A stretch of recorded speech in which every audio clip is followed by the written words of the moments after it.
Geweerskote het gistermiddag deur die Roggeveldberge weer galm. Polisielede gewapen met 9mm en R5 gewere het losgebrand op 'n verlate plaashuis. Die swaar gewapene Philippe Menier en Agnes Jardel was binne vasgekeer. Hulle lyke is eers gisteraand uit die huis verwyder.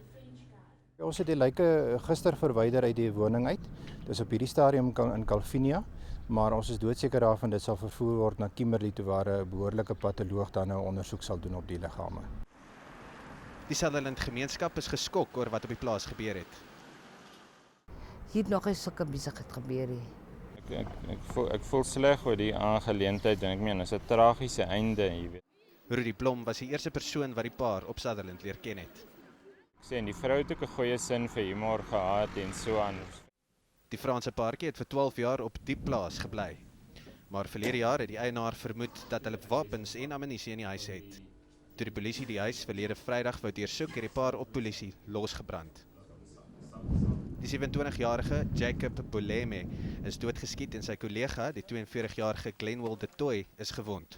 Swaar gewapend het die paartjie te voet die onherbergsame Karoo vlaktes ingevlug. Na 'n soektog van 6 dae het die polisie bewegings opgemerk by die verlate opstal langsaan. Die polisie en die Franse ambassade